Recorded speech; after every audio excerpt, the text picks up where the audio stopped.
ललाटपटले वक्षस्थले कौस्तुभम् नासाग्रे वरमौक्तिकं करतले वैरूकरे कंकणं सर्वांगे हरिचन्दनं सुललितं कंठे चमत्कावली गोपस्त्री परिवेष्टतो विजयते गोपाल चूड़ामणि गोपाल चूड़ामणि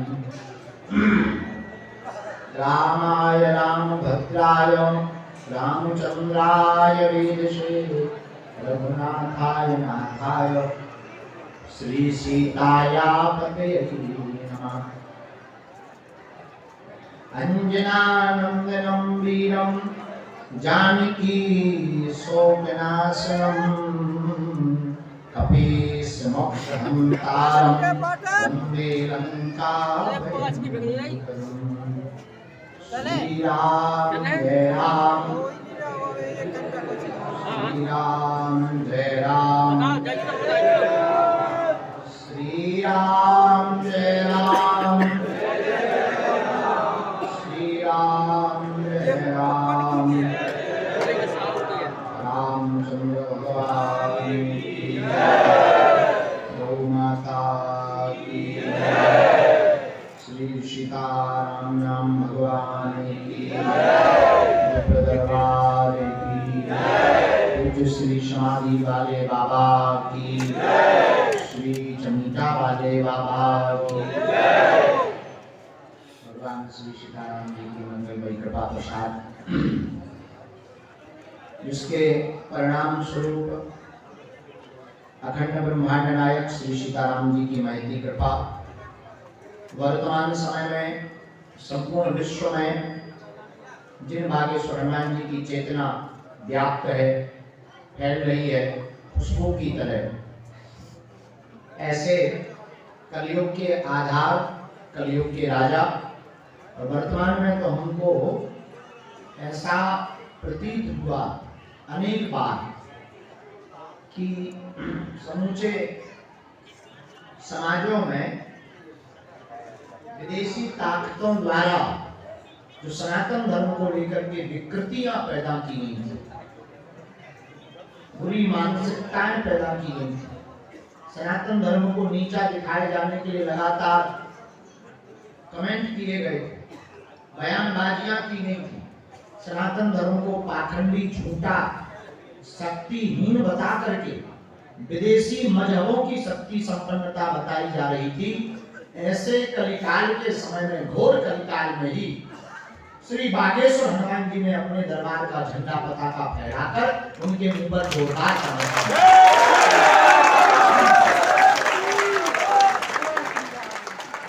अब आज वर्तमान समय में पूरे भारत के कोने कोने में तो ठीक है, विदेशों में भी बागेश्वर हनुमान जी के नाम का सनातन का झंडा फहरा। क्या राजा क्या प्रजा, बड़े बड़े बुद्धिमान, बड़े बड़े तार्किक, बड़े बड़े विद्वान, बड़े बड़े वैज्ञानिक पद्धति का अनुकरण करने वाले, अनुसरण करने वाले लोग, और यहाँ तक कि बड़े बड़े कैमरे बागेश्वर हनुमान जी के दरबार की पोल खोलने आए और खचरी के बड़े अपनी परवाह कर रहे। ऐसी सहजवश कृपा हमारी नहीं है, हम तो साधारण जीव हैं, पापी जीव, बहुत ही नालायक है, आदमी है, किसी लायक नहीं है, सभी अवगुणों से भरे हुए। लेकिन ये महती कृपा श्री बागेश्वर हनुमान जी महाराज की है। वो कहीं मेहंदीपुर बालाजी के रूप में है, वो कहीं सालासर बालाजी के रूप में है, तो यहाँ बागेश्वर बालाजी के रूप में। और उनके प्रताप से हमको बोलने की सामर्थ्यता है। ये गुरुदेव का प्रसाद है, हमारा पुरुषार्थ नहीं है इतना। गुरुदेव का प्रसाद है, जिसका गुरु बलवान होता है, चेला पहलवान होता है। सन्यासी बाबा जैसे गुरुदेव जिन्होंने 1.25 करोड़ हनुमान चालीसा का पाठ इसी बागेश्वर धाम की भूमि पर, पहाड़ी के ऊपर जहाँ पेड़ लगा है प्रेतराज, वहां खड़े होकर के एक पैर पर 1.25 करोड़ हनुमान चालीसा का पाठ का हठीय तप किया था। परिणाम था बागेश्वर हनुमान जी प्रकट भय, उन्होंने कहा कि मांगो। श्री गुरुदेव भगवान परमहंस श्री सन्यासी बाबा ने कहा हमको तो आशीर्वाद हो कि हम जन कल्याण करें। तो बालाजी बोले सुनो, अब हम आज से यहीं बैठे हैं।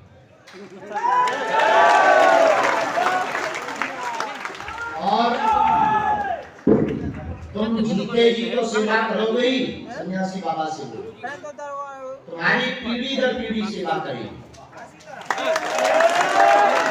जो यहाँ आएगा थोड़ी भरकम लेकर के जाएगा। फिर क्या परंपरा चल गई। सन्यासी बाबा ने फिर जीवन समाधि दी, जहाँ पर आप सन्यासी बाबा का स्थान देखते हो पीछे की तरफ समाधि बनी, उन्होंने जीवन समाधि गए। हमारे दादाजी छोटे, ये मुझे तो लगा दादाजी ये छोटे थे, ये सन्यासी बाबा नहीं है, इनके गुरुजी सन्यासी बाबा, ये छोटे थे। इनको कुछ आभास तो होने लगा, लेकिन अकस्मात एक ही बेटे थे ये अपने पिताजी, तो गृहस्थ में इन्हें जाना पड़ा, विवाह हुआ, संतति हुई। हमारे पिताजी लोग 6 लोग हुए, संतति हुई। फिर एक दिन उनके साथ घटना घट गई, घर से ये भाग गए। सन्यासी बाबा ने रगड़ दिया, घर से भाग गए, लोगों को लगा पागल हो गए। 6 माह तक वन पत्ती खाकर तप किया, और इनको सन्यासी बाबा मिल गए। उन्होंने कहा तुम हमारा दरबार चलाओ। 40 वर्ष तक इन्होंने अपने जीवन काल का दरबार चलाया। सन 2010 में इन्होंने शरीर छोड़ा काशी में। उसके 2 साल पहले से ही लगभग 2007, 6 और 8 से हम यहाँ आने लगे थे बागेश्वर। बड़े बड़े अधिकारी आते थे, तो बच्ची माता जी रोज हमारा तैयार करके काजल आरे में लगा के हमें भेज देती थी। तो तुम्हारे दादाजी बहुत जानते हैं, कुछ मांग ला। हम आते थे स्वार्थ बस, चॉकलेट मिलती थी बड़ी, पुराना वाला 1 का सिक्का बड़ा वाला चलता, वो लेने आते। मिठाइयाँ तरह तरह प्रकार की आती थी। कलेक्टर बड़े, उस जमाने में एम्बेसडर गाड़ी चलती, हमें आज भी ध्यान है, एम्बेसडर कार। बड़े बड़े कलेक्टर एम्बेसडर कार पे व्हाइट पैंट, काला पैंट, व्हाइट शर्ट, मैचिंग का पैंट पहन के बढ़िया मिठाई लाते, हम पाने आते। और गुरु की दृष्टि तो बड़ी ऊंची, बोलते नहीं तो दृष्टि। जब वो चाय पीते थे तो आधी चाय हमको देते थे, हमें पता नहीं, सहज बस बच्चे थे, चाय पी चला जाएगा। सेवा जैसी टूटी फूटी बनी। रोज 3 बजे सुबह जाग जाते थे, 6 बजे सुबह भोजन चाहिए, ऐसा नियम था सरकार। जब समय नजदीक आ गया, एक दिन उन्होंने बैठा करके कुछ कृपा की, प्रसाद दिया। उस प्रसाद को कहा कि अब हम जो है इस प्रसाद को, बालाजी को, महत्व को बढ़ाओ। 2010 में शरीर भर गया, वो तो आज भी है। इस प्रकार से परंपरा लगभग क्या, जो भी दीपावली के बाद देव उठनी एकादशी निकल गई, उस दिन हमको गुरुदेव भगवान की कृपा पाए हुए, बालाजी की सिद्धि पाए हुए 15 साल हो गए। हम 16वें साल में चल रहे हैं। अब माइनस करो 27 माइनस 15, कितने साल के थे? 12 साल में हमें गुरुदेव भगवान का प्रसाद प्राप्त हो गया, तो हम काका का नहीं जानते। उसके बाद बस वही रोज आज तक का नियम है, एक भी दिन हमारा नागा नहीं है। यात्रा में भी खाओ ना खाओ तो पर्चा बनेगा। एक दिन विदेशी यात्रा करते हैं, लगभग 10-10 घंटा हवाई जहाज में चिल गाड़ी में रहना पड़ता है। 10-10 घंटा की चिल गाड़ी में 20-25 पर्चा बनेगा। चावल के बने ना बने, हमको है चाय की आदत। हवाई जहाज में तो कैसे चाय मिले, हमें चाहिए अपनी भारतवाद। बिहारी लगी वेरी जो डिब्बाली बेकार आगे लगी, ऐसी लग रहा है उल्टी करके। अब कैसे काम चले, चाय पत्ती तो हम अपनी ले लेंगे। तो जो गोरे गोरे लड़का लड़कियां सेवा में लगे रहा, अपने काम को बता दो। एक हाथ से कह रही है माता जी ठीक है, कोई उनको दिमाग खराब हो गया, सोई तुरंत धन्यवाद गुरु जी पूरे रास्ते पर स्वागत है। इस बहाने हमारा पर्चा भी बन गया, हमें सेवा सत्कार भी बढ़िया मिल गया। अब तो खैर सब लोग पहचानने लगे। तो यात्राओं में भी आज तक एक भी दिन नागा नहीं है जब हमने अर्जी ना लगाई।